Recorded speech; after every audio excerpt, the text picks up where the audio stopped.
yeah, speaking of the parts that are lesser known of the BRI initiative, one that becomes more and more important is the Digital Silk Road. So most of the people don't know that this even exists. And it also sounds quite abstract, I have to say, like Digital Silk Road. Do they put cables in the ground connecting the EU to China, or what? Can you tell us, what does the concept entail? What does it mean, and what kind of cooperation is possible there? What does it mean for the European Union? Well, to just immediately address the point you made about cables, yes, there are cables. And in some way, these are associated most with the maritime Silk Road, because these are undersea cables that are connecting the EU, the US, and other regions to China, particularly in the area of telecommunications. So yes, there are cables. They're not typically in the ground, they're undersea cables.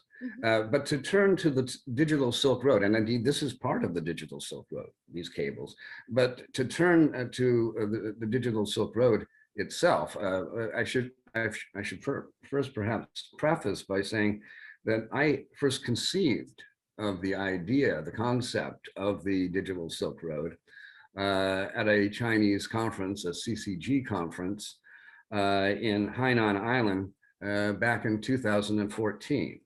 And I won't get into the details about that, but in any case, the Digital Silk Road has many elements. It's not abstract, it's operational and expanding rapidly. Okay. And this is all about ICT connectivity. You've heard the term connectivity. That's what the Digital Silk Road is all about. So this is ICT connectivity along the Belt and Road. And it implicates multiple industries and technologies, including, and I'll just run a few of these industries, technologies by you. It includes e-trade facilitation. Many people may not even know what e-trade facilitation is, but it's very important for international trade.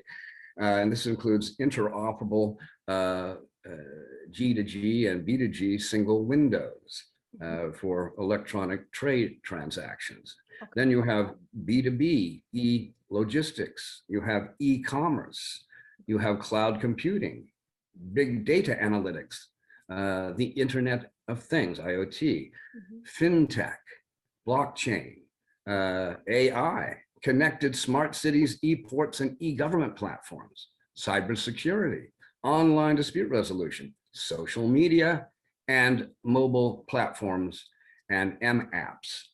So there's a lot out there just in terms of the industries that are involved in the Digital Silk Road.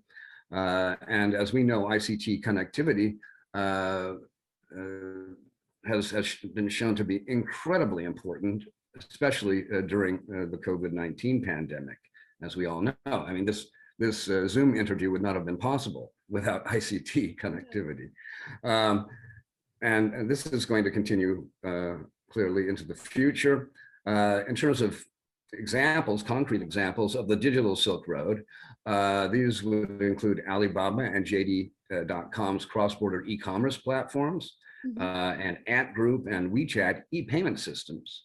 And internationally, at the multilateral level, we have the UN Framework Agreement on cross-border paperless trade for Asia Pacific, which relates to what I was talking about just a few minutes ago, about e-trade facilitation and e-commerce. Now, as far as this framework agreement is concerned, China has ratified this agreement, and indeed, enough countries have already now ratified so that the framework agreement has now entered into force as of this February. Okay. Now, there are many opportunities for, did you want to comment or did you have a point there? No, I'm just interjecting and thinking that actually Digital Silk Road also entails for customers, to make it very tangible. If you buy your goods on Alibaba and you pay with Alipay or with your WeChat account, that's already part of the Digital Silk Road. Did I get it right? Absolutely correct. Okay. Absolutely correct. So it's really not abstract at all. It's actually already here. At least in Austria, we already have it. Okay. That's right. And in fact, there's another platform involving PayPal, which involves, Europeans the opportunity to buy goods online and use their credit cards or PayPal accounts for purchases that are actually that involve goods in China. So it's not just Chinese companies that are involved here too. You have PayPal, Microsoft is involved, Amazon, at least outside of China. It's Azure, the Amazon Web Services. So there are many players in this space already. Now, you should also note that there are other opportunities for international cooperation, including from a legal perspective, what I call the digital rules of the road, or the rules of the Digital Silk Road. In other words, cooperative endeavors to co-create the legal infrastructure for the Digital Silk Road. And these digital rules should and likely will encompass interoperability standards, internet governance, jurisdiction, conflict of laws, mutual legal assistance, trade facilitation, electronic contracts and documents, intellectual property rights, privacy, personal data protection, cross-border dispute resolution, and the convergence and integration of trade facilitation and e-commerce. So these are very, very important areas in terms of providing a rational and formal structure for the conduct of international electronic transactions. Now, I think you can note too from the industries that we've mentioned that EU business is well positioned to avail itself of many opportunities, whether it's IoT, fintech, blockchain, AI, and even the development of smart cities, such as those springing up in Shenzhen. Yeah. Moreover, as a result of the EU-China Comprehensive Agreement on Investment, or CAI, EU investors now have unprecedented market access to China in providing cloud and computer-related services, among others. Wow. So that is really like a new link. I mean, it's not that new, actually. We all like to think that it's so new, but it's just that right now we start to realize it's actually not new at all. As you said, the conference was in Hainan in 2014. So actually this has been long in the making. But to break it down again, what it basically means is that the infrastructure, the legal and also the physical infrastructure is being created for companies and individual customers, but also for governments to do digital trade, payment, documentation, and so on and so forth. Did I sum it up correctly? Absolutely correctly, Emi.